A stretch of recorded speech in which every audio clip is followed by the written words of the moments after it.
రాష్ట్రంలో పెరుగుతున్న విద్యుత్ డిమాండ్కు అనుగుణంగా ఉత్పత్తి సామర్థ్యాన్ని పెంచడంతో పాటు తక్కువ ధరకు విద్యుత్ అందుబాటులోకి వచ్చేలా సమగ్ర ప్రణాళికలను తయారు చేయాలని ముఖ్యమంత్రి నారా చంద్రబాబు నాయుడు అధికారులను ఆదేశించారు. రాష్ట్రంలోని 130 రిజర్వాయర్ల వద్ద పంప్డ్ స్టోరేజ్ ఎనర్జీ ప్రాజెక్టుల ఏర్పాటుకు ఉన్న అవకాశాలు, సాధ్య అసాధ్యాలపై అధ్యయనం చేయాలన్నారు. సౌర విద్యుత్ ఉత్పత్తిని వీలైనంత మేర పెంచాలని సీఎం చంద్రబాబు ఆదేశించారు. పీఎం సూర్యఘర్ కింద 6 లక్షల సోలార్ కనెక్షన్లను సెప్టెంబర్ నాటికి ఇన్స్టాల్ చేసేలా చర్యలు తీసుకోవాలని సూచించారు. రాష్ట్ర సచివాలయంలో విద్యుత్ శాఖపై సీఎం చంద్రబాబు సమీక్షించారు. ఈ సందర్భంగా సీఎం చంద్రబాబు మాట్లాడుతూ పోలవరం వద్ద పంపుడు స్టోరేజ్ ప్రాజెక్టు ఏర్పాటుపై వచ్చిన ప్రతిపాదన ప్రస్తావనకు వచ్చిన సందర్భంలో ముఖ్యమంత్రి ఈ సూచన చేశారు. ఈ మేరకు అధ్యయనం చేయడంతో పాటు ఎకనామిక్ ఫిజిబిలిటీపై స్టడీ చేయాలన్నారు. ఇక ఈ ఏడాది వర్షాభావ పరిస్థితులు ఉన్నందున వివిధ రిజర్వాయర్లు, ప్రాజెక్టుల్లో విద్యుత్ ఉత్పత్తి కష్టసాధ్యం కావచ్చనే అంశాన్ని ప్రస్తావిస్తూ విద్యుత్ ఉత్పత్తికి ఇబ్బందులు తలెత్తకుండా ముందస్తు చర్యలు చేపట్టాలని స్పష్టం చేశారు. రాష్ట్రంలో పారిశ్రామికీకరణ వేగం పుంజుకోవడంతో పాటు ప్రతి 6 ఏళ్లకు విద్యుత్ వినియోగం రెట్టింపు అవుతుందని, దానికి అనుగుణంగా ఉత్పత్తి సామర్థ్యాన్ని పెంచే ప్రణాళికలు రూపొందించాలని ముఖ్యమంత్రి ఆదేశించారు. అదే సమయంలో విద్యుత్ పంపిణీ నష్టాలను మరింత తగ్గించే చర్యలు చేపట్టాలని సూచించారు. పౌర విద్యుత్ ఉత్పత్తిని వీలైనంత మేర పెంచాలని సీఎం చంద్రబాబు ఆదేశించారు. పీఎం సూర్యఘర్ కింద 6 లక్షల సోలార్ కనెక్షన్లను సెప్టెంబర్ నాటికి ఇన్స్టాల్ చేసేలా చర్యలు తీసుకోవాలని పేర్కొన్నారు. నాన్ సూర్యఘర్ కింద మరో 3 లక్షల కనెక్షన్లను త్వరితగతిన ఏర్పాటు చేయాలన్నారు. వీటితో పాటు మరో 10 లక్షల కనెక్షన్ల కోసం కేంద్రానికి దరఖాస్తు చేయాలని చెప్పారు. ఇక కుసుమ్ పథకం కింద లక్ష్యాన్ని పూర్తి చేస్తూనే అదనంగా 2000 మెగావాట్ల సామర్థ్యం కోసం కేంద్రాన్ని కోరాలని సీఎం సూచించారు. సోలార్, విండ్, పంప్డ్ స్టోరేజ్ వంటి వనరులను సమన్వయం చేసుకుని తక్కువ ధరకు నిరంతర విద్యుత్తు అందించే వ్యవస్థను రూపొందించాలని సూచించారు.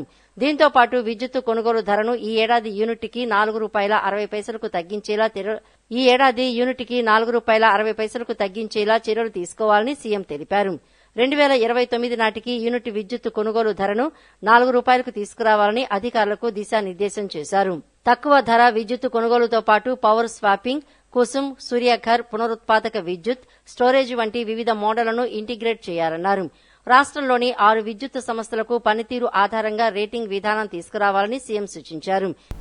రాయలసీమ, ప్రకాశం జిల్లాల వర్షాభావ ఫ్లోరైడ్ బాధితుల దశాబ్దాల కలను నెరవేరుస్తూ పూల సుబ్బయ్య వెలుగొండ ప్రాజెక్టు మొదటి విడత పనులను పూర్తి చేసి ఈ ఆగస్టు చివరి నాటికే నల్లమల్ల సాగర్కు నీటిని విడుదల చేయటమే ప్రభుత్వ ప్రధాన లక్ష్యమని రాష్ట్ర జలవనరుల శాఖ మంత్రి నిమ్మల రామానాయుడు స్పష్టం చేశారు.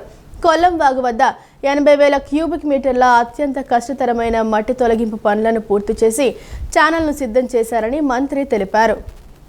మార్కాపురం కలెక్టరేట్లో వెలుగొండ ప్రాజెక్టు పనుల పురోగతి, నిర్వాసితుల పునరావాసం, ప్యాకేజీ, మౌలిక వసతులు మరియు ముంపు గ్రామాల ప్రజల తరలింపుపై దేవాదాయ శాఖ మంత్రి ఆనం రామనారాయణ రెడ్డి, జిల్లా కలెక్టర్ ఎం విజయ సునీతలతో కలిసి మంత్రి ఉన్నతస్థాయి సమీక్షా సమావేశం నిర్వహించారు.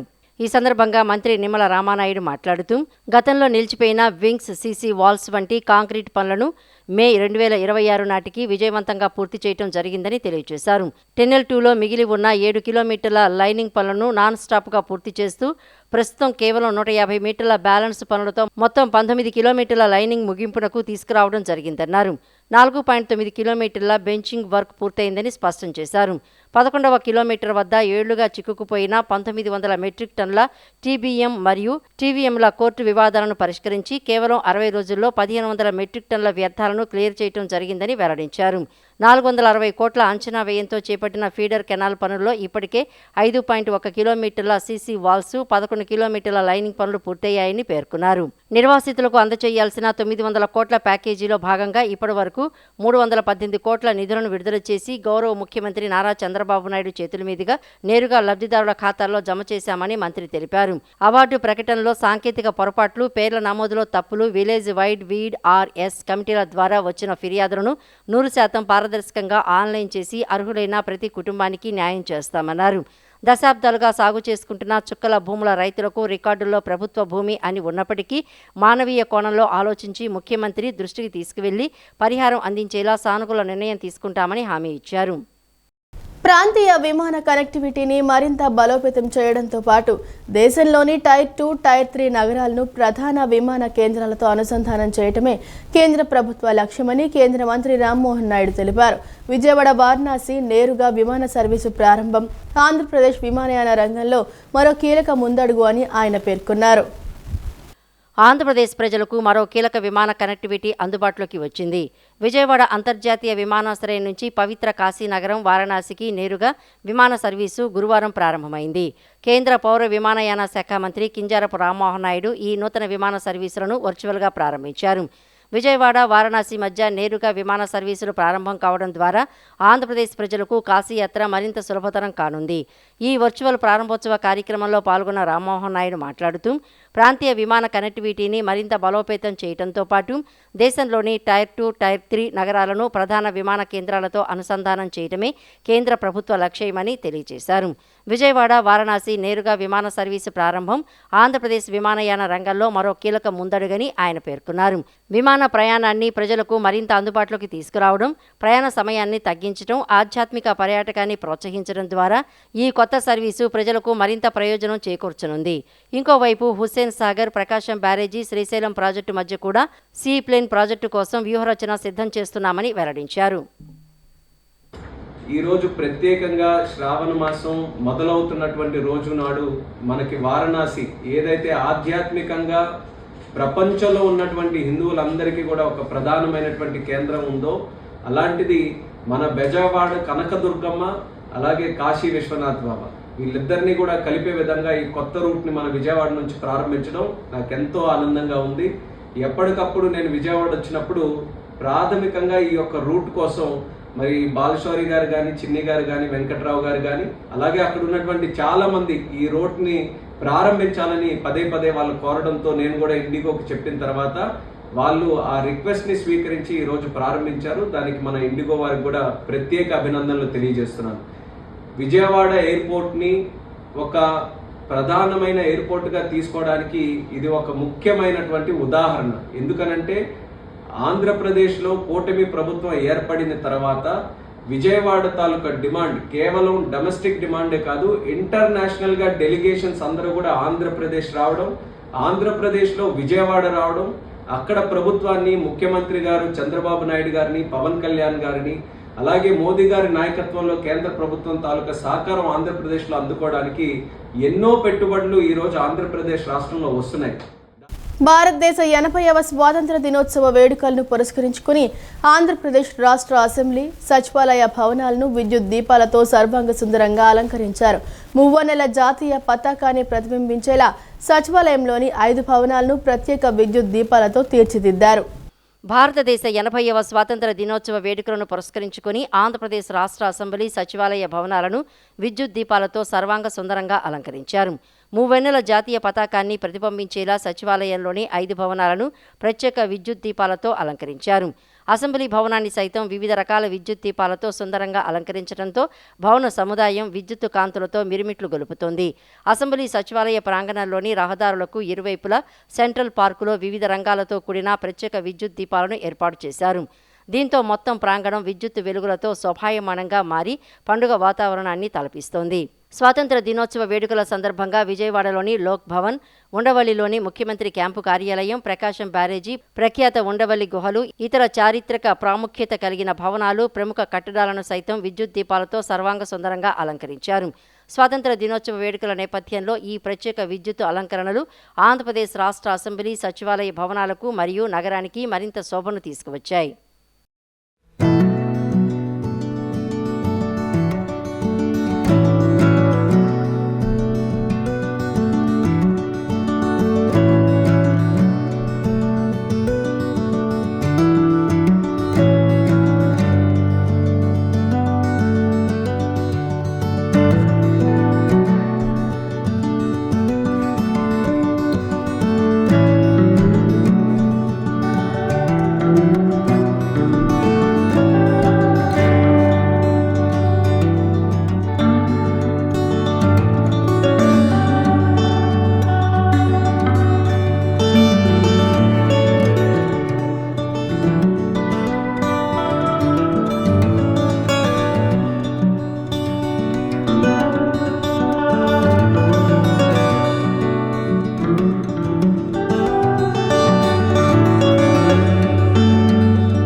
రాష్ట్రంలో ఓటర్ల జాబితా ప్రత్యేక సమగ్ర సవరణ 2026 ప్రక్రియను భారత ఎన్నికల సంఘం మార్గదర్శకాలకు లోబడి అత్యంత పారదర్శకంగా వేగంగా పూర్తి చేయాలని రాష్ట్ర ప్రధాన ఎన్నికల అధికారి వివేక్ యాదవ్ ఆదేశించారు.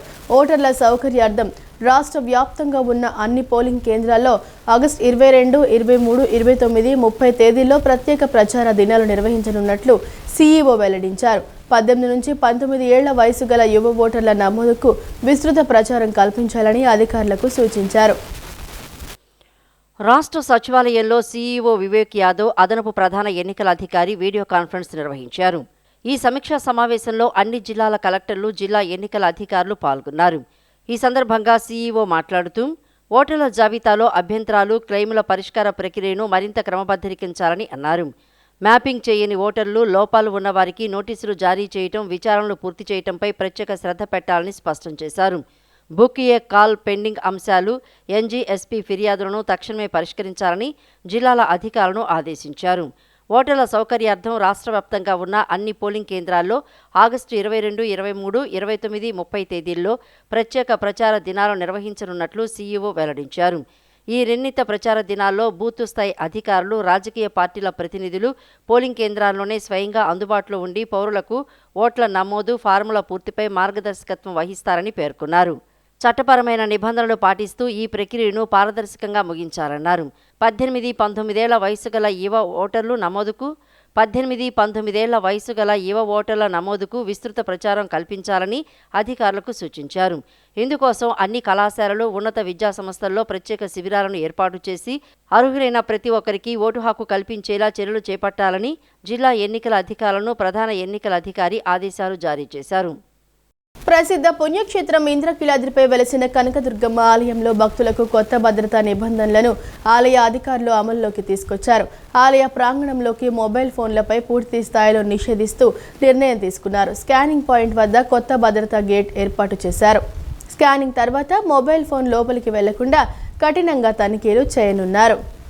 విజయవాడ ఇంద్రకీలాద్రిపై భక్తులకు కొత్త భద్రతా నిబంధనలను ఆలయ అధికారులు అమల్లోకి తీసుకువచ్చారు. ఆలయ ప్రాంగణంలోకి మొబైల్ ఫోన్లపై పూర్తి స్థాయిలో నిషేధిస్తూ నిర్ణయం తీసుకున్నారు. స్కానింగ్ పాయింట్ వద్ద కొత్త భద్రతా గేటు ఏర్పాటు చేశారు. స్కానింగ్ తర్వాత మొబైల్ ఫోన్ లోపలికి వెళ్లకుండా కఠినంగా తనిఖీలు చేయనున్నారు. ఈ నిబంధనల ప్రకారం క్యూ లైన్లోకి వెళ్లే ముందే ఫోన్లను డిపాజిట్ చేయాల్సి ఉంటుంది. మొబైల్ ఫోన్ల కోసం ప్రత్యేక డిపాజిట్ కౌంటర్లను ఏర్పాటు చేశారు. భద్రతా తనిఖీలను కట్టుదిట్టం చేయాలని ఆలయ ఈవో సీనా నాయక్ ఆదేశాలు జారీ చేశారు. హోంగార్డులో అజైల్ సెక్యూరిటీ సిబ్బందితో పటిష్టమైన భద్రతను కల్పించనున్నట్లు ఆలయ అధికారులు తెలిపారు. రద్దీ నియంత్రణకు దర్శన లైన్లలో మార్పులు చేపట్టారు. దర్శన టికెట్ల జారీ కౌంటర్ల స్థానాల్లో మార్పులు చేసినట్లు అధికారులు వెల్లడించారు. ఉచిత లడ్డూ ప్రసాద కౌంటర్లను కూడా అధికారులు మార్చేశారు. భక్తులకు ఇబ్బంది లేకుండా నేరుగా దర్శనానికి వెళ్లేలా ఏర్పాట్లు చేశారు. కొత్త నిబంధనలకు భక్తులు సహకరించాలని ఆలయ అధికారులు విజ్ఞప్తి చేశారు. ఎస్సీ కార్పొరేషన్ అధికారిక వెబ్సైట్ను ఉపయోగించుకుని అర్హులైన వారు ఆయా సంక్షేమ పథకాలకు దరఖాస్తు చేసుకోవాలని రాష్ట్ర సాంఘిక సంక్షేమ శాఖ మంత్రి డోలా శ్రీ బాల వీరాంజనేయ స్వామి కోరారు. ఎస్సీలకు విద్య, నైపుణ్య శిక్షణ, స్వయం ఉపాధితో పాటు వారిని ఆర్థికంగా బలోపేతం చేసేందుకు కూటమి ప్రభుత్వం కృషి చేస్తోందన్నారు. ఎస్సీ కార్పొరేషన్ వెబ్సైట్ ద్వారా కేంద్ర, రాష్ట్ర ప్రభుత్వాలు పలు బ్యాంకింగ్, సంక్షేమ పథకాలకు దరఖాస్తు చేసుకోవచ్చని తెలిపారు.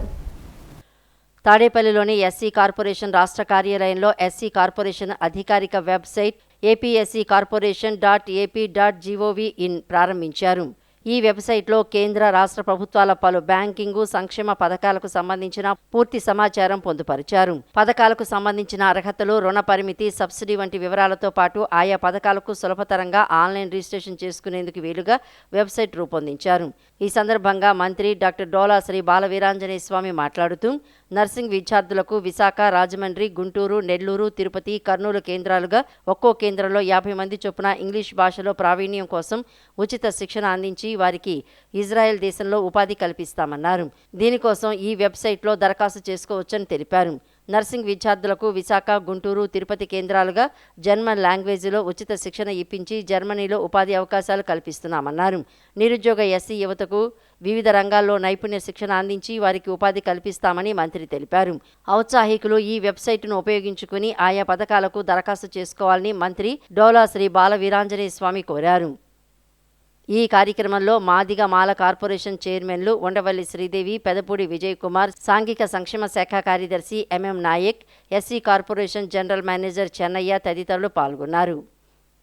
విజయవాడ నుంచి నేరుగా దుబాయ్కు ఎమిరేట్స్ సర్వీసును నడపడంతో ఆఫ్రికా, అమెరికా, యూరప్ ఇతర దేశాలకు వెళ్లే ప్రయాణం సులభతరం అవుతుందని విజయవాడ ఎంపీ కేశినేని శివనాథ్ పేర్కొన్నారు. విజయవాడ నుంచి కొచ్చికి ప్రత్యేక సర్వీసు నడపడంతో శబరిమలకు వెళ్లే భక్తులకు ఎంతో ఉపయుక్తంగా ఉంటుందన్నారు. ఇలాంటి మరిన్ని ఫ్లైట్స్ను అందిస్తూ ఎయిర్పోర్ట్ను అన్ని విధాలా అభివృద్ధి చేయాలనే లక్ష్యంతో ఉన్న రాష్ట్ర ముఖ్యమంత్రి చంద్రబాబు, ఉప ముఖ్యమంత్రి పవన్ కళ్యాణ్కు, కేంద్ర మంత్రి రామ్మోహన్ నాయుడుకు ప్రత్యేక ధన్యవాదాలు తెలియజేశారు. కృష్ణా జిల్లా గన్నవరం నియోజకవర్గంలోని విజయవాడ అంతర్జాతీయ విమానాశ్రయంలో విజయవాడ, వారణాసి, కోల్కతా నూతన ఫ్లైట్ సర్వీసును కేంద్ర పౌర విమానయాన శాఖ మంత్రి కింజారపు రామ్మోహన్ నాయుడు వర్చువల్గా ప్రారంభించారు. ఈ కార్యక్రమంలో కేంద్ర మంత్రి రామ్మోహన్ నాయుడుతో కలిసి ఎంపీ వల్లభనేని బాలశౌరి వర్చువల్గా పాల్గొన్నారు. ప్రత్యక్షంగా ఈ కార్యక్రమంలో విజయవాడ ఎంపీ కేశినేని చిన్ని, గన్నవరం ఎమ్మెల్యే యాలగడ్డ వెంకట్రావు పాల్గొన్నారు. ఈ సందర్భంగా వారణాసి ఫ్లైట్ తొలిగా టికెట్ రిజర్వేషన్ చేసుకున్న ప్రయాణికుడికి ఎంపీ చిన్ని, ఎమ్మెల్యే వెంకట్రావు టికెట్ అందజేశారు. ఈ సందర్భంగా విజయవాడ పార్లమెంటు సభ్యులు కేశినేని చిన్ని మాట్లాడుతూ విజయవాడ, వారణాసి, కోల్కతా నూతన ఫ్లైట్ సర్వీసును ఇండిగో వారి సహకారంతో కేంద్ర మంత్రి రామ్మోహన్ నాయుడు, ఎంపీ బాలశౌరి, ఎమ్మెల్యే యాలగడ్డ వెంకట్రావుతో కలిసి ప్రారంభించుకోవడం ఆనందంగా ఉందని అన్నారు. వారణాసి ఫ్లైట్ ప్రారంభించిన తొలి రోజే సుమారుగా 130 మంది ప్రయాణికులతో ఫ్లైట్ బయలుదేరుతుంది అంటే విజయవాడకు ఉన్న సామర్థ్యం ఏంటో అర్థమవుతూనే ఉందని అన్నారు. రామ్మోహన్ నాయుడు గారి ఆధ్వర్యంలో బాలశౌరి గారు, వెంకట్రావు గారు, మేము అందరం కలిసి ఇక్కడ ప్రారంభించడం చాలా ఆనందంగా ఉంది. వారణాసి మొదటి రోజే సుమారు 130 ప్యాసింజర్స్తో ఈ ఫ్లైట్ బయలుదేరుతుందంటే విజయవాడకు ఉన్న పొటెన్షియల్ మనకు అర్థమవుతుంది. త్వరలో మేము కూడా కొచ్చినికి కూడా ఫ్లైట్ వేయాలని కోరటం జరిగింది. శబరిమలై స్టార్ట్ అయ్యే లోపల కొచ్చినికి కూడా వేస్తే, ఎందుకంటే ఎంతోమంది శబరిమలైకి వెళ్ళే భక్తులందరూ కూడా ఎక్కువ మంది ఆంధ్రప్రదేశ్ ప్రాంతం నుంచి వెళ్ళేవాళ్ళే కాబట్టి వారికి కూడా సౌకర్యవంతంగా ఉంటుందని ఇండిగో వారిని కోరటం జరిగింది. వారు కూడా ఇందాక రామ్మోహన్ నాయుడు గారు కూడా తప్పకుండా కొచ్చిన్ ఫ్లైట్ అతి త్వరలో స్టార్ట్ చేస్తామని చెప్పారు. అంతేకాకుండా కొత్త టెర్మినల్ బిల్డింగ్ అతి త్వరలో ఈ సంవత్సరంలోనే మన కొత్త టెర్మినల్ బిల్డింగ్ కూడా వస్తుంది. ఆ బిల్డింగ్ కూడా ప్రారంభమైతే మరిన్ని కనెక్టివిటీలు వచ్చే విధంగా విజయవాడ ఎయిర్పోర్ట్ ముందుకు వెళ్ళబోతుందని తెలియజేసుకుంటూ ఇటువంటి చక్కటి ఫ్లైట్స్ ఇస్తా ఈ ఎయిర్పోర్ట్ని బ్రహ్మాండంగా డెవలప్ చేస్తా. ఎమ్మెల్యే యాలగడ్డ వెంకట్రావు మాట్లాడుతూ ఉమ్మడి కృష్ణా జిల్లాలో అధికంగా ఉన్న ప్రవాసాంధ్రుల అవసరాల దృష్ట్యా అంతర్జాతీయ విమాన సర్వీసులను ఎక్కువగా నడపాలని కోరారు. నదుల దగ్గర నది ఎక్కడుంటే అక్కడ నాగరికత పుట్టిందనే చరిత్ర చెప్పే చారిత్రాత్మక నిజం. కృష్ణా నదీ తీరాన సర్ ఆర్థర్ కాటన్ బ్రిడ్జిలు కడటం వల్ల, డెల్టా ఫామ్ అవటం వల్ల అనాదిగా కాశీకి ఇక్కడి నుంచి ఎక్కువ మంది వెళ్ళిన పరిస్థితి. వాళ్ళందరూ ఎన్నో ఐ థింక్ బిఫోర్ ఇండిపెండెన్స్ కూడా చెప్పొచ్చు, తక్కువ మంది వెళ్ళినా కూడా. ఇవాళ కనెక్టివిటీ వారణాసికి రావడం వల్ల విజయవాడ నుంచి ఈ చుట్టుపక్కల 4-5 సర్కారు జిల్లాల నుంచి డైరెక్ట్గా వారణాసికి డెఫినెట్గా చాలా ఉపయోగకరమైన సర్వీస్ ఇది. తిరుపతికి ఎలా అయితే మంచికి వెళ్తారో అలాగే వారణాసికి వెళ్ళే వాళ్ళకి చాలా డేస్ సేవ్ అయ్యే పరిస్థితి. అలాగే కేంద్ర మంత్రి రామ్మోహన్ రెడ్డి గారు, అలాగే బాలశౌరి గారు అడిగారు, నేను అడిగా. ఇంటర్నేషనల్ కనెక్టివిటీ వస్తే ఎక్కువ మంది ఎన్ఆర్ఐలు ఈ 4-5 జిల్లాల్లో ఉమ్మడి రాష్ట్రంలో ఈ 4-5 జిల్లాల్లోనే ఎక్కువ మంది ఎన్ఆర్ఐలు బయట ఉన్న పరిస్థితి. వాళ్ళకు కూడా వాళ్ళు వచ్చేదే 15 రోజులు 14 రోజులకు వచ్చేటప్పుడు 2-3 రోజులు టైం వేస్ట్ అయ్యే పరిస్థితి. ఎయిర్పోర్ట్ కనెక్టివిటీ పెరగటం వల్ల ఇంటర్నేషనల్ ఫ్లైట్ కూడా ఒకటి వస్తే, అది లుఫ్తాన్సా హైదరాబాద్ తీశారు, దాన్ని కూడా ట్రై చేయమని ఇందాక కోరాం. జాతీయ సమైక్యతే పరమావధిగా పనిచేయాలి అనే ఆలోచనతో వందే మాతరం గీతానికి 150 సంవత్సరాలు పూర్తయిన సందర్భంగా ఆగస్టు 15న ఎర్రకోటపై ప్రధాని నరేంద్ర మోడీ ప్రసంగానికి ముందు పూర్తి వందే మాతరం గీతం ఆలపిస్తారని, ఇది చారిత్రాత్మక సంఘటన అని బీజేపీ రాష్ట్ర అధ్యక్షుడు మాధవ్ అన్నారు. వందే మాతరం జనగణమనను మన జాతి చరిత్రలో నుంచి చెరపలేరన్నారు. ఎవరైనా దాన్ని ఆపాలని ప్రయత్నిస్తున్నారంటే దేశ విభజన కోసం పాటుపడుతున్నారని తెలిపారు. జాతీయత పెంచాలి, దేశభక్తి ప్రతి పౌరుడు ఉండాలని, స్వతంత్ర దినోత్సవ వేడుకల్లో తిరంగాకు ప్రాధాన్యత ఇవ్వాలని, వందే మాతరం గీతానికి సముచిత స్థానం కల్పించాలి, జనగణమన వీధిగా పాడాలన్నారు. బీజేపీ మైనార్టీ మోర్చా రాష్ట్ర అధ్యక్షుడు సయ్యద్ బాషా ఆధ్వర్యంలో రాణిగారి తోట కృష్ణలంకలో తిరంగా ర్యాలీ నిర్వహించారు. పాఠశాలల విద్యార్థులతో నిర్వహించిన ఈ ర్యాలీకి బీజేపీ రాష్ట్ర అధ్యక్షుడు పివిఎన్ మాధవ్ ముఖ్య అతిథిగా విచ్చేశారు. జెండా ఊపి ర్యాలీని ప్రారంభించారు. కేరళ బీజేపీ నాయకులు Anil K Antony, MLA Gadde Rammohan పాల్గొన్నారు. వందే మాతరం, భారత మాతకి జై, హర్ ఘర్ తిరంగా అంటూ విద్యార్థులు, బీజేపీ నాయకులు నినాదాలు చేస్తూ జాతీయ పతాకాలను చేతబట్టి ర్యాలీలో పాల్గొన్నారు. ఈ సందర్భంగా మాధవ్ మాట్లాడుతూ దేశవ్యాప్తంగా హర్ ఘర్ తిరంగా కార్యక్రమాన్ని ఆజాద్ కా అమృత మహోత్సవ్ సందర్భంగా ప్రారంభించడం జరిగిందని, ప్రతి సంవత్సరం నిర్వహించాలని నిర్ణయించడం జరిగిందన్నారు. 79వ స్వాతంత్ర దినోత్సవాన్ని ఘనంగా జరుపుకోవడం, ప్రతి ఇంటిపై జెండాను ఎగరవేయటం, వాడవాడలా హర్ ఘర్ తిరంగా ర్యాలీలు నిర్వహిస్తున్నామని చెప్పారు. ఏ వందే మాతరం అయితే భారతదేశాన్ని కలిపి ఉంచిందో, ఏ వందే మాతరం కారణంగా బెంగాల్ విభజన కాకుండా ఆగిపోయిందో, అటువంటి వందే మాతరాన్ని 1947 తర్వాత ఖండిత వందే మాతరానికి సరైన గౌరవం ఇవ్వకపోవడం వల్ల విభజనవాదం ఇంకా ఉందని స్పష్టమైందన్నారు. వాడవాడలా జాతీయ జెండా పట్టుకొని ఊరేగించడం లాంటి కార్యక్రమాలు చేస్తున్నాం. ఇవాళ నరేంద్ర మోడీ గారి నేతృత్వంలో ఒక చారిత్రాత్మక నిర్ణయం తీసుకోవడం జరిగింది. ఏ వందే మాతరం అయితే దేశాన్ని కల్పించిందో, ఏ వందే మాతరం కారణంగా 1905 బెంగాల్ విభజన ఆ రోజు కాకుండా ఆపిందో, అటువంటి వందే మాతరాన్ని 1947 తర్వాత ఖండిత వందే మాతరం పాడటం ద్వారా వందే మాతరానికి సరైన గౌరవం ఇవ్వకపోవటం కారణంగా దేశంలో ఇంకా విభజన వాదం ఉందనే మాట వాస్తవం.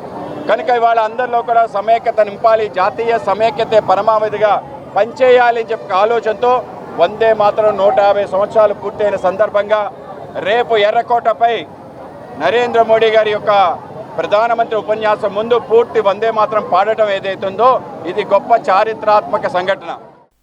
బీజేపీ మైనార్టీ మోర్చా రాష్ట్ర అధ్యక్షుడు సయ్యద్ బాషా మాట్లాడుతూ కులాలు, మతాలకు అతీతంగా జరుపుకునే పండుగ 15 ఆగస్టు వేడుకలు అని పేర్కొన్నారు. ప్రపంచంలో ప్రశాంతమైన దేశం ఏదైనా ఉంది అంటే అది భారతదేశం అని చెప్పారు. భారతీయ జనతా పార్టీ మైనార్టీ మోర్చా ఆధ్వర్యంలో ఈరోజు రాణిగారి తోట, కృష్ణలంక 2 మండలాలు కలుపుకొని, అలాగే Ken English medium high school, నౌబాద్ స్కూలు, అలాగే సాయి కళ్యాణ్ స్కూల్స్, మిగతా స్కూల్ వాళ్ళ ఆధ్వర్యంలో ఈ ర్యాలీ చేయడం జరిగింది. చాలా ఆనందంగా ఉంది. కులాలకి, మతాలకి అతీతంగా జరుపుకునే పండగ 15 ఆగస్టు. అలాంటి పండగ చేసుకోవడం యాజ్ ఏ ఇండియన్ ముస్లింగా నేను గర్వపడుతున్నాను. ప్రపంచంలో ప్రశాంతంగా ఉన్న దేశం ఉందంటే కనుక అది భారతదేశం మాత్రమే. కేరళ బీజేపీ నాయకులు Anil K Antony, MLA Gadde Rammohan మాట్లాడుతూ 3 రంగుల త్రివర్ణ పతాకాన్ని చేతపట్టి ప్రజల్లో స్వాతంత్ర స్ఫూర్తిని నింపేందుకు హర్ ఘర్ తిరంగా ర్యాలీని నిర్వహిస్తున్నట్లు తెలిపారు. ఎంతో మంది త్యాగాల ఫలితమైన స్వాతంత్ర్యం గురించి అందరూ తెలుసుకోవాల్సి ఉందన్నారు. The Honorable Prime Minister himself had envisioned that there should be a commemoration of our Tiranga across the length and breadth of India. Now, after a few years, the Tiranga Yatra has emerged as the largest congregation of different civil society members, our citizens, etc., who are all joining under the national flag. August 15 అంటే స్వాతంత్ర దినోత్సవం కొంతవరకు చదువుకుంటా ఉన్నారు. కానీ ప్రజల్లో ఇంకా చైతన్యపరచవలసింది స్వాతంత్రం కోసం ఎన్ని సంవత్సరాల పాటు పోరాటం చేసింది ఈ భారత దేశంలో, ఎంతమంది అమరులై వాళ్ళు ఈరోజు వరకు కూడా మనం స్మరించుకుంటా ఉన్నాం. అంతమంది త్యాగాల ఫలితమైన ఈ స్వాతంత్రాన్ని మన రాబో జనరేషన్స్ కూడా, పుట్టిన వాళ్ళందరికీ కూడా దీని గురించి ఒక స్వాతంత్ర స్ఫూర్తిని కలిగించాలనే ఉద్దేశంతో ఈ రోజున ఈ ర్యాలీలు, అదేవిధంగా ఉత్సవాలు 80 సంవత్సరాలు పూర్తవుతున్న సందర్భంలో మరి 5 రోజులు బట్టి ప్రత్యేకమైన కార్యక్రమాలు తీసుకుని 10వ తారీఖు నుంచి 15వ తారీఖు వరకు చేపడుతున్న మరి బీజేపీ పార్టీ కూడా నేను మనస్ఫూర్తిగా కృతజ్ఞత. గత ప్రభుత్వ హయాంలో అభివృద్ధి పనులకు బదులుగా కేవలం సంక్షేమ పథకాల బటన్ నొక్కడంపైనే దృష్టి పెట్టారని గన్నవరం ఎమ్మెల్యే యార్లగడ్డ వెంకట్రావు విమర్శించారు. ప్రస్తుతం ముఖ్యమంత్రి చంద్రబాబు నాయుడు, ఉప ముఖ్యమంత్రి పవన్ కళ్యాణ్ కేంద్ర ప్రభుత్వ సహకారంతో రాష్ట్రాన్ని తిరిగి అభివృద్ధి బాట పట్టిస్తున్నామని తెలిపారు. రానున్న 2.5 ఏళ్లలో గన్నవరం నియోజకవర్గంలో అభివృద్ధి అజెండాతో మరింత వేగంగా పనిచేస్తామని స్పష్టం చేశారు. డిఎస్సిపై ఆరోపణలు చేస్తున్న వారు ముందుగా ఆధారాలు చూపాలని, రాష్ట్ర ప్రభుత్వం చేపట్టిన ఉద్యోగ నియామకాలు, అభివృద్ధి పెట్టుబడులపై బహిరంగ చర్చకు తాను సిద్ధమని సవాల్ విసిరారు. కృష్ణా జిల్లా బాపులపాడు మండలం మడిచెర్ల గ్రామంలో 2 ఏళ్ల నమ్మకం అభివృద్ది సంక్షేమం కార్యక్రమాన్ని ఏపీ ప్రభుత్వ విప్ గన్నవరం ఎమ్మెల్యే యార్లగడ్డ వెంకట్రావు నిర్వహించారు. కృష్ణా జిల్లా టీడీపీ అధ్యక్షుడు వీరంకి వెంకట గురుమూర్తి, జనసేన నియోజకవర్గ సమన్వయకర్త చలమలశెట్టి రమేష్, కూటమి నాయకులు కార్యకర్తలతో కలిసి ఇంటింటికి వెళ్లి ప్రభుత్వం 2 ఏళ్లలో అమలు చేసిన సంక్షేమ పథకాలు, చేపట్టిన అభివృద్ది పనులను కరపత్రాల ద్వారా ప్రజలకు వివరించారు. అనంతరం WDC PMKSY 2.0 నిధులతో 49.4 లక్షల వ్యయంతో పునరుద్దరించిన మడిచెర్ల ధర్మ కోనేరు చెరువు అభివృద్ది పనులను ప్రారంభించారు. ఈ సందర్భంగా యార్లగడ్డ వెంకట్రావు మాట్లాడుతూ గన్నవరం నియోజకవర్గం ఈశాన్య ప్రాంతంలో ఉన్న మడిచెర్ల గ్రామం గతంలో అభివృద్దికి దూరంగా ఉండేదని అన్నారు. గతంలో పలువురు ప్రజాప్రతినిధులు ప్రాతినిధ్యం వహించినా గ్రామానికి ఆశించిన స్థాయిలో అభివృద్ది జరగలేదన్నారు. 2019లో తాను గ్రామాన్ని సందర్శించిన సమయంలోనూ 2024 ఎన్నికల ప్రచారంలోనూ గ్రామంలోని ఎస్సీ కాలనీకి సుమారు 70 ఏళ్లుగా రహదారి సౌకర్యం లేదని ప్రజలు తన దృష్టికి తీసుకువచ్చారని తెలిపారు. తాను ఎమ్మెల్యేగా గెలిచిన వెంటనే రహదారి నిర్మాణానికి నిధులు మంజూరు చేయిస్తానని ఇచ్చిన హామీని నెరవేర్చామని చెప్పారు. మడిచెర్ల గ్రామం ఈ నియోజకవర్గానికి ఈశాన్యంలో ఉన్న ఈ గ్రామం అభివృద్ధికి ఆమడ దూరంలో గతంలో నూజివీడు నియోజకవర్గంలో ఉన్న మంత్రులుగా ఉన్న అరాకొరా పనులే జరిగి అభివృద్ధికి దూరంగా విసిరివేయబడ్డ ఒక మూల ఉండే ఊరుగా మిగిలిపోవడం బాధండి. నేను ఆ రోజు చెప్పే 2019లో ఆ రోడ్డు కూడా నేనే ఇప్పించా. తర్వాత మొన్న గెలిచిన తర్వాత ఈ గ్రామంలో నాకు మైనస్ వచ్చిన ఆ రోజున ఎన్ఆర్జీఎస్ ఫండ్స్ మొత్తం అన్నీ కలిపి 10 కోట్ల రూపాయలు వచ్చినా నాకు 84 గ్రామాలు ఉంటే ఈ గ్రామం చిన్న గ్రామం అయినా ఈ గ్రామంలో ఎస్సీ కాలనీకి 70 సంవత్సరాల నుంచి రోడ్డు లేదని నేను ప్రచారంలో అడిగితే ఎన్నికల ప్రచారంలో ఎట్టి పరిస్థితుల్లో నేను గెలవగానే ఏపిస్తానని చెప్పాను. గతంలోనే పోటీ చేసినప్పుడు కానీ మధ్యలో కానీ బండారుగూడెం కానీ చాలా గ్రామాల్లో నా సొంత డబ్బులతో రోడ్లు.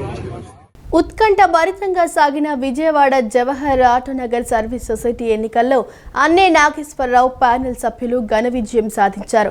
మొత్తం 13 వార్డుల్లో 3వ వార్డు 13వ వార్డు గతంలోనే ఏకగ్రీవం కాగా మిగిలిన 12 వార్డులను అన్ని ప్యానెల్ సభ్యులు క్లీన్ స్వీప్ చేశారు.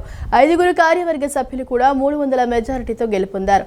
ఆటోనగర్ ఐలా చైర్మన్ గా అన్నే శివనాగేశ్వరరావు, వైస్ చైర్మన్ గా సుంకర దుర్గా ప్రసాద్, కార్యదర్శిగా అబ్దుల్ కలాం, సంయుక్త కార్యదర్శిగా పంచుమర్తి ప్రసాదరావు, కోశాధికారిగా కత్తిక నాగేశ్వరరావు తిరుగులేని విజయాన్ని కైవసం చేసుకున్నారు.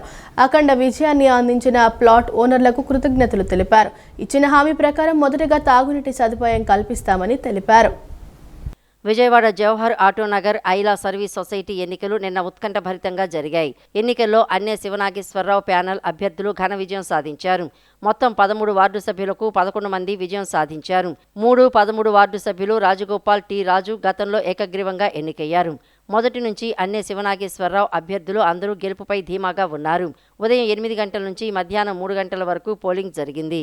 1186 ఓట్లకు 883 ఓట్లు పోలయ్యాయి. 74.45% పోలింగ్ నమోదైంది. సాయంత్రం 4 నుంచి రాత్రి 8:30 వరకు ఓట్ల లెక్కింపు ప్రక్రియ సాగింది. ఐలా కమిషనర్ కె బాబ్జీ, ఎన్నికల అధికారి బి దొరబాబు ఆధ్వర్యంలో సిబ్బంది ఓట్లను లెక్కించారు. 13 వార్డులు ఏకగ్రీవం కాగా ఎన్నికలు జరిగిన 11 వార్డుల్లో శివనాగేశ్వరరావు ప్యానెల్ సభ్యులు గెలిచారు. చైర్మన్ అభ్యర్థి అన్నే శివనాగేశ్వరరావు ప్రత్యర్థి ఎండి ఇర్ఫాన్పై 292 ఓట్ల మెజారిటీ సాధించారు. వైస్ చైర్మన్ అభ్యర్థి సుంకర దుర్గా ప్రసాద్ గంటా సాయివర ప్రసాద్పై 308 ఓట్ల మెజారిటీ సాధించారు. కార్యదర్శి అబ్దుల్ కలాం, ఏటీఏ అధ్యక్షుడు రాజనాల వెంకట రమణారావు బాబ్జీపై 311 ఓట్ల మెజారిటీ సాధించారు. అందరూ అభ్యర్థుల కంటే కలాం అధిక మెజారిటీ సాధించారు. కోశాధికారి కత్తిక శివనాగేశ్వరరావు పి మాల్యాద్రిపై 307 ఓట్ల మెజారిటీ సాధించారు. సంయుక్త కార్యదర్శి పంచుమర్తి ప్రసాదరావు షేక్ మునీర్ అహ్మద్పై 299 ఓట్ల మెజారిటీ సాధించారు. అన్నే శివనాగేశ్వరరావు ప్యానెల్ మద్దతుదారులు స్వీట్లు పంచుతూ బాణాసంచా కాలుస్తూ సంబరాలు చేసుకున్నారు. విజేతలకు పూలమాలలు వేసి అభినందనలు తెలిపారు. ఏపీఐఐసి కార్యాలయం నుంచి 100 అడుగుల మీదుగా సుంకర దుర్గప్రసాద్ షెడ్డు వరకు శివనాగేశ్వరరావు ప్యానెల్ సభ్యులు విజయోత్సవ ర్యాలీ నిర్వహించారు. చైర్మన్ అన్నే శివనాగేశ్వరరావు, వైస్ చైర్మన్ సుంకర దుర్గాప్రసాద్, కార్యదర్శి అబ్దుల్ కలాం, కోశాధికారి కత్తిక శివనాగేశ్వరరావు, సంయుక్త కార్యదర్శి పంచుమర్తి ప్రసాదరావు మాట్లాడుతూ తమ అభ్యర్థులను గెలిపించిన ఓటర్లకు కృతజ్ఞతలు తెలిపారు. కార్మికవాడ అభివృద్ధికి కృషి చేస్తామని ఈ సందర్భంగా పేర్కొన్నారు. ఫస్ట్ మా చైర్మన్ కానీ మేము కానీ అందరూ పాలకవర్గం కూర్చొని మంచినీళ్ళ మీద 100% మంచినీళ్ళ ప్రయత్నం చేస్తాము. రెండో విషయం ఏంటి, ఎన్నికలంటే ఇప్పుడు పోటీ ఉంటుంది, ప్రత్యర్థి ఉంటారు కానీ ప్రత్యర్థులు అభ్యర్థులు ఉన్నారు, ప్రత్యర్థులు ఉండకూడదు. మా మీద లేనిపోయిన దుష్ప్రచారం బోల్డ్ చేశారు. ఆ దుష్ప్రచారాలన్నీ ప్రజలు ఓట్లేసి మమ్మల్ని గెలిపించింది వాళ్ళకి బుద్ధి వచ్చేట్టు చేశారు. ఎందుకంటే ఇది మంచి పద్ధతి కాదు. మేము ఒక్కళ్ళు కూడా ఒక చిన్న పొరపాటు కూడా మా సభ్యులు కానీ మేము కానీ మా మేనేజ్మెంట్ ఎవరు కూడా ఏ వ్యక్తిని ఒక పొన్నెత్త ఒక మాట్లాడటం కానీ వాట్సాప్లో మా గ్రూపులో కానీ పెడతాం కానీ మేము చేయలేదు. మేము ఓన్లీ ఓటు వరకు అడిగాం, ఓటు వరకు పని చేసుకున్నాం. ఎప్పుడైనా సరే ఈసారి అయితే ఇంకోసారి అయినా ఎప్పుడైనా కానీ ఏ మనిషిని వేసి తప్పులు ప్రచారం చేస్తే వాడు ఎవడో గెలవలేడు. మంచిగా ఓటు అడిగి మంచిగా మనం పని చేస్తే మనకు ఓటేస్తారు. మొదలుపెట్టిన కాడి నుంచి 3 గంటల వరకు కూడా ఓటర్ మహాశయులు అందరూ వచ్చి వారు తమ ఓటు హక్కును వినియోగించుకున్నారు. 880 మంది ఓటు చేశారు. దాంట్లో మా యొక్క ఆఫీస్ బేరర్లో 5గురు కూడా గెలుపొందడం జరిగింది. నేను అన్నే శివనాగేశ్వరరావు, అదేవిధంగా పౌండ్రి ప్రసాద్ దుర్గాప్రసాద్ గారు, ట్రెజరర్ కత్తి శివనాగేశ్వర గారు, అదేవిధంగా సెక్రటరీ మా అబ్దుల్ కలాం గారు, ఎంతో సీనియర్ నాయకుడైన మా పంచుమతి ప్రసాద్ గారు 5గురు గెలుపొందడం జరిగింది. ఏకగ్రీవంగా 2 వార్డులు మేము అంతకుముందే మాకు ఏకగ్రీవం అయినాయి. మేము గెలిచాము అనే అహంకారం లేకుండా ఆటోనగర్లో ఈరోజు చూసుకుంటే చాలా మురికివాడగా ఉంది. ఆ పనులన్నీ కూడాను ఒక 2-3 నెలల్లో మా వాళ్ళని ఎమ్మటిపడి చేపించాలి, చేస్తామని చెప్పి అన్ని వార్డులు కూడా మంచి మెజార్టీతో, అట్లానే ఆఫీస్ బేర్లు కూడా మంచి మెజార్టీ ఇచ్చి మమ్మల్ని గెలిపించారు. దీన్ని బట్టి అర్థమవుతుంది ఏంటంటే ఈ ప్యానెల్లో ఖచ్చితంగా ఆటోనగర్ ప్రజలకు సేవ చేస్తుందనే ఉద్దేశంతోనే మాకు ఓట్లేసి గెలిపించారు. ఆ సేవలను వమ్ము చేయకుండా రాబోయే కాలంలో మాకు ఆటోనగర్ సభ్యులందరికీ మాకు ఓటేసిన వాళ్ళు, ఓటు వేయని వాళ్ళని కూడా అందరినీ దృష్టిలో పెట్టుకొని ఆటోనగర్ డెవలప్మెంట్కి మా తరపున కృషి చేస్తూ గవర్నమెంట్ నుంచి నిధులు తెస్తూ ఆటోనగర్ని అభివృద్ధి చేయటానికి సర్వశక్తులా కృషి చేస్తామని మీ ద్వారా మేము తెలియపరచుకుంటున్నాం. అవయవ దానంపై ఉన్న అపోహలు, మూఢనమ్మకాలను వీడి అవకాశం ఉన్నవారు అవయవదానం చేయాలని తూర్పు నియోజకవర్గ ఎమ్మెల్యే గద్దె రామ్మోహన్ సూచించారు. అవయవ దానం చేయటం వల్ల కొంతమందికి జీవనాన్ని పొడిగించవచ్చని వివరించారు. అవయవ దానం చేయటం మన ధర్మమని చెప్పారు. విజయవాడ తూర్పు నియోజకవర్గ పరిధిలోని 3వ డివిజన్లోని ఆయుష్ ఆసుపత్రి ఆధ్వర్యంలో ప్రపంచ అవయవ దాన దినోత్సవం సందర్భంగా నిన్న వాగ్దాన్ నిర్వహించారు. తూర్పు నియోజకవర్గ ఎమ్మెల్యే గద్దె రామ్మోహన్ ముఖ్య అతిథిగా పాల్గొన్నారు. ర్యాలీని ఎమ్మెల్యే జెండా ఊపి ప్రారంభించారు. ఈ ర్యాలీలో వైద్యులు, నర్సింగ్ విద్యార్థులు, ఆసుపత్రి సిబ్బంది పాల్గొన్నారు. ఈ సందర్భంగా ఎమ్మెల్యే గద్దె రామ్మోహన్ మాట్లాడుతూ ప్రపంచ అవయవ దాన దినోత్సవం సందర్భంగా ఈ ర్యాలీ నిర్వహించడం అభినందనీయమని, శరీరంలోని అవయవాలను దానం చేయాలని ఆలోచన ప్రజల్లో కలిగించేందుకు ఈ వాగ్దాన్ నిర్వహిస్తున్నట్లు చెప్పారు. అవయవ దానం చేయటం వల్ల కొంతమందికి జీవనాన్ని పొడిగించవచ్చని వివరించారు. అవయవ దానంపై ఉన్న అపోహలను తొలగించడానికి ఆయుష్ ఆసుపత్రి ఆధ్వర్యంలో ఈ ర్యాలీ నిర్వహించడం అభినందనీయమని పేర్కొన్నారు. అవయవ దానం చేయటం మన ధర్మమని చెప్పారు. బ్రెయిన్ డెడ్ అయి మరణించిన వారి శరీరంలోని అన్ని అవయవాలను అమర్చడం ద్వారా మరికొంతమందికి పునర్జన్మను అందించవచ్చని తెలిపారు. మనకి అవసరం లేని సమయంలో వాళ్ళకి డొనేట్ చేసే విధంగా అందరూ మనసు నిబ్బరం చేసుకొని ఈ అవయవ దానానికి ఒక ఎఫిడవిట్ కనుక ఇవ్వగలిగితే కొన్ని ప్రాణాలను కాపాడగలుగుతారు. ఇవాళ కంటిదైతే మరణించిన తర్వాత కూడా అది ఉపయోగపడుతుంది. అనేక మంది చూపు లేని వాళ్ళు ఉన్నారు. దానికి కూడా మూఢనమ్మకాలతో పోయి ఏమి అవయవం తీయకూడదు, మేము ఆ విధంగానే శ్మశానానికి తీసుకెళ్లాలని కూడా ఆలోచన చేసేవాళ్ళు ఉన్నారు.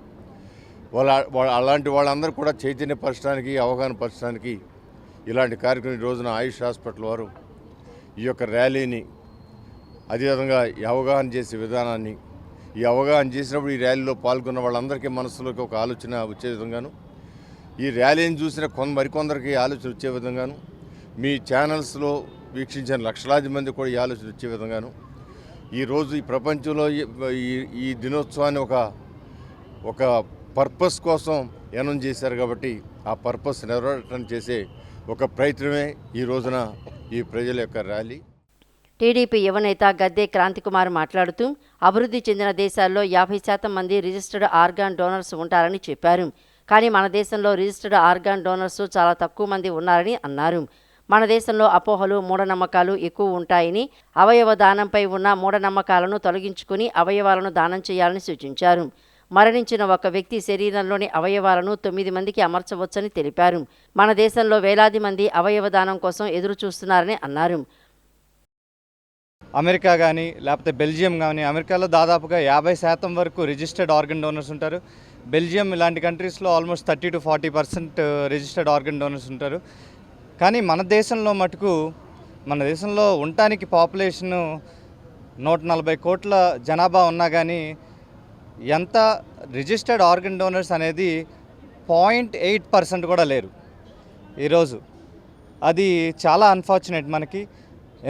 ఇలాంటి అవేర్నెస్ ప్రోగ్రామ్స్ చాలా అవసరం ఈరోజు మనకి. ఎందుకంటే ఎన్నో మూఢనమ్మకాలు ఉన్నాయి.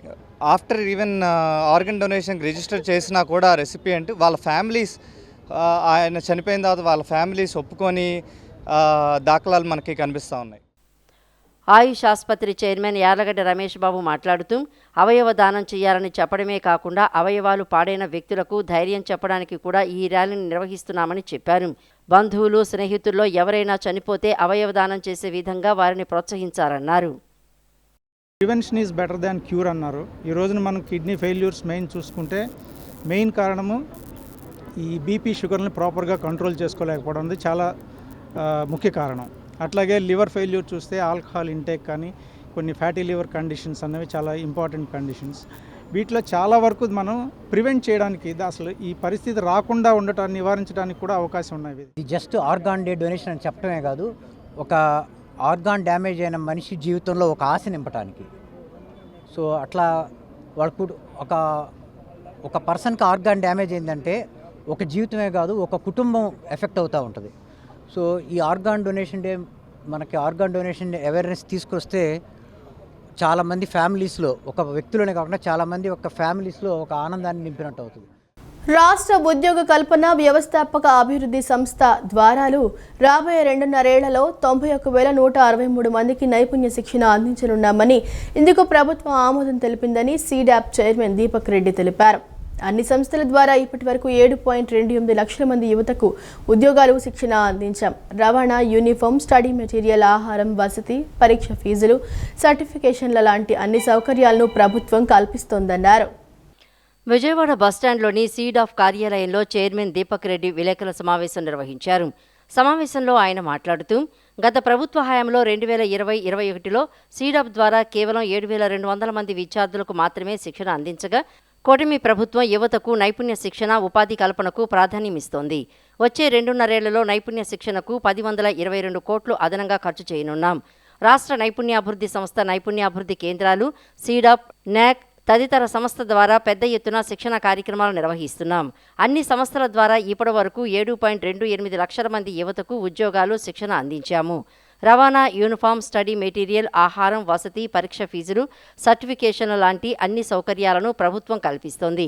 ఇతర ప్రాంతాల్లో ఉద్యోగాలు పొందే యువతకు సైతం ప్రభుత్వం వసతి, మార్గదర్శనం అందిస్తోంది.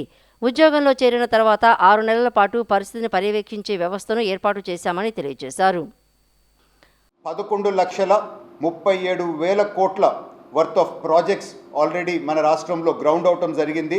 10 లక్షలు పైగా కమిట్మెంట్ ఆఫ్ జాబ్స్ కూడా ఈ కంపెనీస్ ఇవ్వటం జరిగింది. సో దీని ద్వారా ఇప్పటికొచ్చిన ఇన్వెస్ట్మెంట్ కమిట్మెంట్స్ ద్వారా, అంటే ఆల్రెడీ గ్రౌండ్ అయిన కమిట్మెంట్స్ ద్వారా దాదాపు 29,404 కోట్లు ప్రభుత్వానికి ఆదాయం కూడా దీనివల్ల వస్తామని చెప్పి జరుగుతుంది. ఈ 2 సంవత్సరాలు 2 మంత్స్లో దాదాపు టోటల్ ప్రాజెక్ట్ కమిట్మెంట్స్, సో అన్ని కంపెనీలు మేము ఇన్వెస్ట్ చేస్తాము అని చెప్పిన ఫిగరు దగ్గర 23 లక్షల కోట్లు అని చెప్పి మనకి అర్థమవుతూ ఉంది. వాళ్ళు ఇచ్చిన కమిట్మెంటు 24 lakh జాబ్స్.